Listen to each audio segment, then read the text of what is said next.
We are promised two things in this life. Do you know what they are? Death and taxes. That's right. There are two certainties in life that all Americans face, and that is that under current IRS laws, we will all pay taxes at one time or another, and one day each of us will pass away. While death is never a topic that is enjoyable to talk about, money can be fun to talk about. So let's talk about money in the form of family inheritance. Who will get your money when you go? Will you leave a legacy? Do you plan to leave a family inheritance? Take a minute and think about your federal monies. As a federal employee, you have the potential to create multiple buckets of income for federal retirement. The first comes through contributing to your retirement system.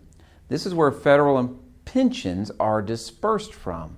The second bucket of income is based on contributions to your thrift savings plan, or TSP.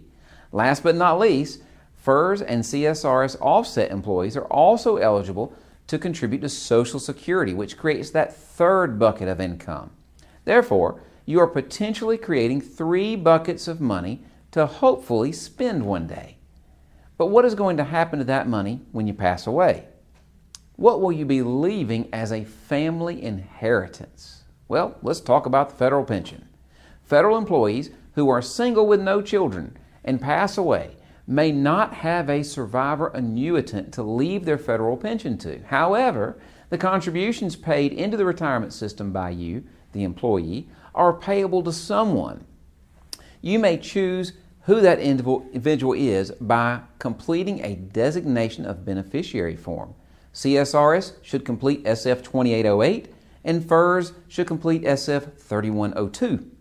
If a beneficiary form is not completed, any unpaid compensation owed to you will follow the order of precedence and be paid to the first person or persons in the order listed. Here we go. The statutory order of precedence: number 1, surviving spouse. Number 2, child or children in equal shares. Shares of deceased children are dispersed among the descendants of that child. Number 3, parents in equal shares or the entire amount to the surviving parent. 4th, duly appointed legal representative of the estate. And 5th, if none of the above, to the person or persons entitled under the laws of the state or other domicile where you resided. Now, if you are married and pass away, your surviving spouse will be considered a survivor annuitant and therefore be eligible to receive a portion of your federal pension. You may name someone other than your spouse as the survivor annuitant. However, it could come at a hefty cost.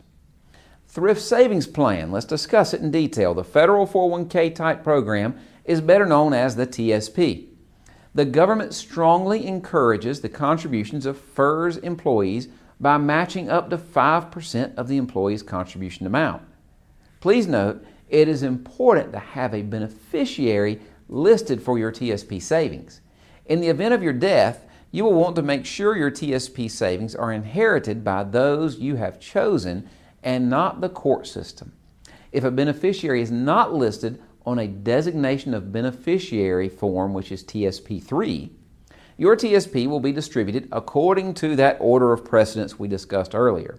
According to Form TSP 3, a will or court order, e.g. divorce decree, is not valid for the disposition of a TSP account. You may, however, designate your estate or a trust as a beneficiary, end quote. Under current law, your TSP will be inherited by your listed beneficiary, and if one is not provided, then the TSP will fall under that statutory order of precedence. In choosing the future of your TSP funds, you may also choose from 18 annuity options or choose to roll it over to an IRA or Roth IRA. Each election has its own pros and cons, but remember, it's most important to weigh all of your options before making any decisions. Let's turn to Social Security. Have you ever considered your Social Security survivor benefit as part of the family inheritance you can leave to your loved ones? Many people rely on a Social Security benefit as part of their retirement plan. But what happens to your Social Security benefit when you pass away? If you're already receiving a Social Security benefit on your spouse's record, you do not generally need to apply for survivor benefits. Typically, the Social Security Administration will automatically change your benefit amount for you. If you're drawing your Social Security benefit on your own record, then you will need to apply for your survivor benefit to see if you may receive a higher benefit as a widow or widower. If you are single and pass away, benefits may be paid to your minor children who are younger than 18 or still haven't graduated high school. If the minor is also disabled and the disability occurred before age 22, then the age limit does not apply. These benefits will need to be applied for through Social Security. Let's talk about FEGLI, the Federal Employee Group Life Insurance. When you first began your federal career, you may recall having signed many documents. We call this disorientation, including the FEGLI form that was designed that had the designation for beneficiary for your FEGLI benefits.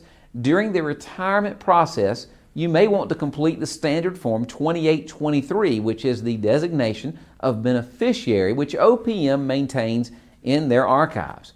The beneficiary may be changed at any time by completing a new form. The most recent form completed and on file is the form that will be honored legally. If a beneficiary is not provided, benefits will be paid following the order of precedence. At the end of the day, you want your family to be well taken care of. Taking the time to handle the benefits discussed before you pass away will protect your family inheritance for those that you love. Analysts at Retirement Benefits Institute are happy to help you. So as the president of the firm, Brandon Christy, we are so glad to bring this kind of information to you and can help apply these details to your personal situation.